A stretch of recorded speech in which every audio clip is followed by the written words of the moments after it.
ముందుగా తెలంగాణ ప్రజలకి నమస్కారాలు.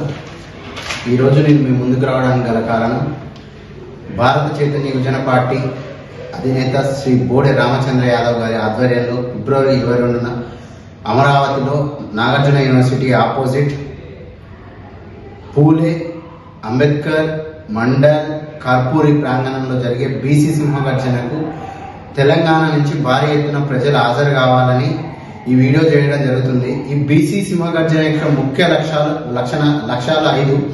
అందులో మొట్టమొదటిగా ఈరోజు మీరు చూసుకున్నట్టయితే తెలంగాణలో అయినా ఆంధ్రప్రదేశ్లో అయినా బీసీల మీద దాడులు జరగడం, బీసీల మీద సామాజిక వివక్షకు గురి చేయడం ఇలాంటివి చాలా జరుగుతున్నాయి. వీటన్నిటిని అంతం చేయాలంటే ముఖ్యంగా బీసీ రక్షణ చట్టం ఒకటనే తీసుకురావాలని ఆంధ్రప్రదేశ్ ప్రభుత్వానికి కానీ తెలంగాణ ప్రభుత్వానికి కానీ తెలియజేయడం. 2, విద్య, ఉద్యోగాలు, చట్టసభలు, స్థానిక సంస్థల్లో 44% రిజర్వేషన్ కల్పించాలని. 3వది, మొన్న జరిగిన కులగణనలో చాలా వరకు లోటుపాట్లు ఉన్నాయని, చాలా బయాస్గా జరిగిందని మీ అందరికీ తెలిసిన విషయమే. దాని మీద చాలా ఆరోపణలు వచ్చాయి.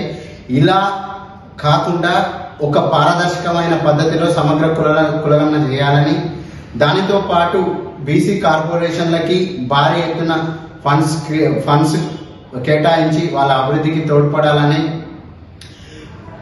కోరుకుంటూ బీసీ సింహగర్జన ఎజెండాగా సాగుతుంది. దీనితో పాటు నెక్స్ట్ ఈ కార్యక్రమంలో ముఖ్యంగా శ్రీకృష్ణ జాంబవతి వివాహం మొట్టమొదటి జరుగుతుంది. మీకు తెలుసు,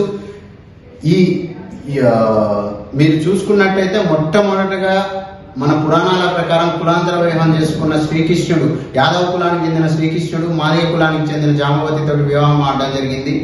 అలాంటి ఆదర్శప్రాయాన్ని భగవాన్ శ్రీకృష్ణుడిని ప్రార్థిస్తూ శ్రీకృష్ణ జాంబవతి వివాహం. దాని తర్వాత బీసీల కులదేవతలైన పోచమ్మ, పెద్దమ్మ, ఎల్లమ్మ తల్లుల ప్రార్థనలు, మిగతా అన్ని కులాల ప్రార్థనలు.